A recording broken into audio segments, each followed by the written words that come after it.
তাহলে কি এবার রেসলম্যানিয়া 41-এ রক এবং রোমান রেন্স এই ম্যাচটি না হওয়ার কারণ হচ্ছে রক এবং রোমান রেন্স তারাই বর্তমানে এই ম্যাচটি করতে চাইছেন। আর ডাব্লিউডাব্লিউইতে সে সমস্ত কিছু নিয়ে আলোচনা করব আজকের এই ভিডিওটিতে।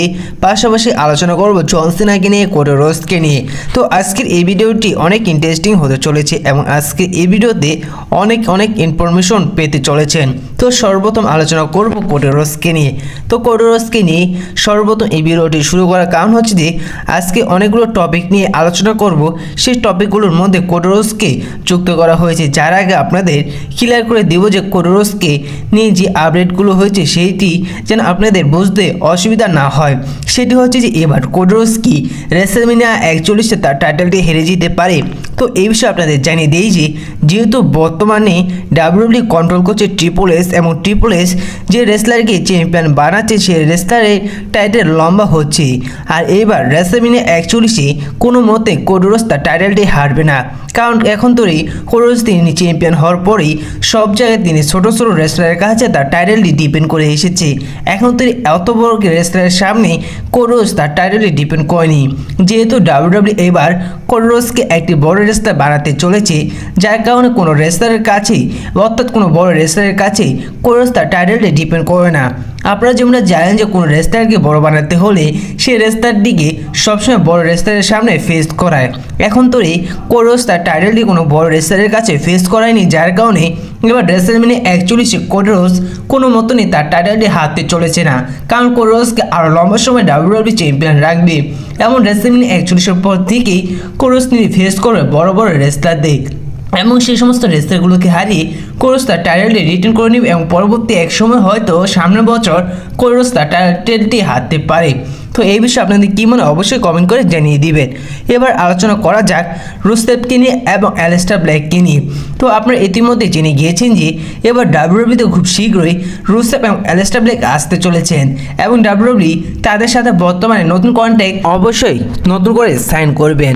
এবং তার আগে আপনাদের আরও একটি বিষয় জানিয়ে দিই যে রুসেভকে তিনি যতটা সম্ভাবনা নেই যে ডাব্লিউডাব্লিউতে আসবে, কিন্তু সবচেয়ে বেশি সম্ভাবনা যে এবার অ্যালিস্টার ব্ল্যাক তিনি ডাব্লিউডাব্লিউতে আসতে চলেছেন এবং অনেকটা অনুমান করা যাচ্ছে যে এবার সামারস্ল্যাম পেপার-ভিউর আগেই অ্যালিস্টার ব্ল্যাককে ডাব্লিউডাব্লিউতে দেখা যেতে পারে। আর যদি রুসেভ আসে ডাব্লিউডাব্লিউতে তাকে হয়তো এই বছরের শেষে ডাব্লিউডাব্লিউতে দেখা যেতে পারে, আর নয়তো নতুন বছরে তিনি ডাব্লিউডাব্লিউতে আসতে পারে।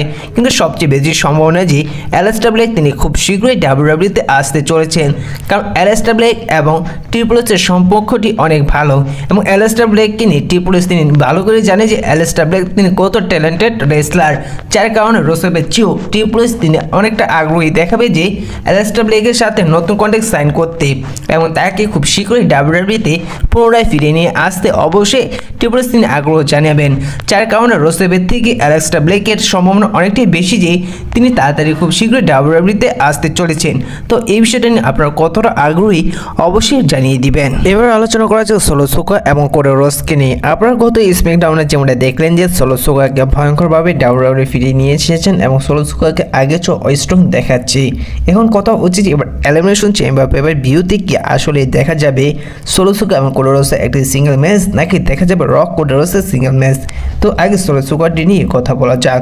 যদি এবার এলিমিনেশন চেম্বার পেপার-ভিউতে আবার সোলো সিকোয়া কোডি রোডসের এই ম্যাচটি অনুষ্ঠিত হয়, তাহলে তো সে জায়গায় কোনো মতনই সোলো সিকোয়া তিনি কোডি রোডসকে হারাতে পারবে না। তো সে জায়গায় হয়তো একটি ইন্টারেস্টিং বিষয় দেখা যেতে পারে যে হয়তো সে জায়গায় জেগা ফাটু এসে তিনি কোডি রোডসকে আক্রমণ করতে পারে, যার কারণে সে জায়গায় ডিসকোয়ালিফিকেশনের মাধ্যমে ম্যাচটি শেষ হয়ে যেতে পারে। আর নয়তো সে জায়গায় এমন কিছু দেখা যেতে পারে যেটার মাধ্যমে হয়তো কোডি রোডস তার টাইটেলটি রিটার্ন নিয়ে যেতে পারে। আর এও হতে পারে যে সে জায়গায় হয়তো জেগা ফাটু কোডি রোডস এবং সোলো সিকোয়াকে দুজনকে আক্রমণ করে দিতে পারে এবং তিনি সে জায়গা থেকে সোলো সিকোয়াকে ধোঁকা দিয়ে তার নতুন ব্লাড লাইন তৈরি করতে পারে। আর আরেকটি বিষয় যে আপনাদের যেমনটা জানিয়েছিলাম যে সোলো সিকোয়া সাধারণত রকে অর্ডারে কাজ করছে এবং রকে অর্ডারে যদি আসলে সোলো সিকোয়া কাজ করে থাকে, তাহলে আপনারা এবার এলিমিনেশন চেম্বার পেপার-ভিউতে হয়তো রক ভার্সেস কোডি রোডসের ম্যাচটি দেখতে পারেন। এবং যদি তাও না হয় হয়তো এলিমিনেশন চেম্বার পেপার-ভিউতে হয়তো রক এসে ডিস্ট্রয় করতে পারে কোডি রোডসকে। যদি রক এবং এলিমিনেশন চেম্বার পেপার-ভিউতে কোডি রোডসকে ফেস করে সে জায়গায় অনেকটা অনুমান করা যায় যে হয়তো কোডি রোডস সে জায়গায় তার টাইটেলটি হারতে পারে। কিন্তু আপনাদের জানিয়েছিলাম কোডি রোডস তার টাইটেলটি হারবে না রেসলম্যানিয়া 41-এও। তাহলে কীভাবে হারবে? যদি ডাব্লিউডাব্লিউ আসলে রেসলম্যানিয়া 41-এ রোমান রেন্স এবং রকের ম্যাচটি নিয়ে যদি প্ল্যান করে থাকে, তাহলে সে জায়গায় দেখা রক তিনি কোডি রোডসকে হারিয়ে নিউ আনডিসপিউটেড চ্যাম্পিয়ন হলেও হতে পারে। তো এই বিষয়ে আপনাদের আরও একটি বিষয় জানালাম যে যদি এবার আসলেই কি রক এবং রমান রেইন্স তারা এই ম্যাচটি আর করতে চাইছে না। দেখুন গত বছর কিন্তু ডাব্লিউডাব্লিউ রক এবং রমান রেইন্সের ম্যাচটি করতে চেয়েছিল রেসলম্যানিয়া 40-এ, কারণ ডাব্লিউডাব্লিউ এই ম্যাচটি অনেক দিন ধরে পেন্ডিংয়ে রেখেছিল। কিন্তু গত বছর দুজনেই পিপিআর ছিল রমান রেইন্স এবং রক, এবং এই ম্যাচটি যদি গত বছর হতো তাহলে ঠিক গ্রেটেস্ট ম্যাচ হতো। কিন্তু সে সময় সমস্ত দর্শকরা এই ম্যাচটিকে হেট করেছিল, দেখতে চেয়েছিল রমান রেইন্স এবং কোডি রোডসের ম্যাচটি। কিন্তু বর্তমানে এইবার রমান রেইন্স এবং কোডি রোডসের ম্যাচটি আর দেখতে চাইছে না, বরং দেখতে চাইছে রক এবং রমান রেইন্সের ম্যাচটি। যার কারণে এবার রক এবং রমান রেইন্স তারা সমস্ত দর্শকের উপরে রাগ করে কি এবার করতে চাইছে না রেসলম্যানিয়া 41-এ রক এবং রমান রেইন্সের ম্যাচটি। তারই ইঙ্গিত দিচ্ছে বারবার। দেখুন এবার নেটফ্লিক্সের মারিনেট্রোয় এসে অনেকে ধারণা করেছিল যে রক তিনি আক্রমণ করবে রমান রেইন্সকে, কিন্তু সে জায়গায় তেমন কিছু দেখা যায়নি, বরং সে জায়গায় দেখা গিয়েছে যে রক এসে তিনি রমান রেইন্সকে অ্যাকনোলেজ করেছে এবং সেই ট্রাইবাল চিফের মালাটি রক তিনি নিজেই রমান রেইন্সকে পরিয়ে দিয়েছে। তা এর থেকে কি অনুমান করা যায় যে এবং রক রমান রেইন্স তারা কি হিন্ট দিচ্ছে তারা এই ম্যাচটি আর করবে না ডাব্লিউডাব্লিউতে, এবং এই ম্যাচটি কি আর ডাব্লিউডাব্লিউতে দেখা যাবে না। তো তেমনটা হতে পারে। তো এই বিষয়ে আপনাদের কি মনে হয়, আসলে কি ফিউচারে বা কখনো দেখা যাবে রক রমান রেইন্সের ম্যাচটি? তা অবশ্যই কমেন্ট করে জানিয়ে দিবেন। এবার আলোচনা করা যাক 60 টাইম ওয়ার্ল্ড চ্যাম্পিয়ন জন সিনাকে নিয়ে। তো এবার আপনাদের এই বিষয়টা শুনে অনেকটা শক লাগতেও পারে, সেটা হচ্ছে যে এবার জন সিনা তিনি রেসলম্যানিয়াতে কোডি রোডসকে হারাতে পারবেন না। অর্থাৎ আপনাদের যেমন জানালাম যে এবার জন সিনাকে রেসলম্যানিয়াতে যেই ফেস করুক না কেন কেউই জন সিনাকে হারাতে পারবে না।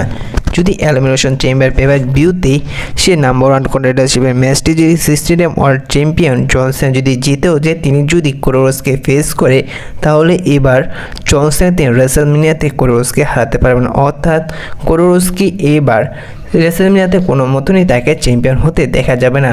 তাহলে কি জন সিনাকে এইবার তার শেষ সময় এসে চ্যাম্পিয়ন হতে দেখা যাবে না? কখনো দেখা যাবে না 70 টাইম ওয়ার্ল্ড চ্যাম্পিয়ন হতে।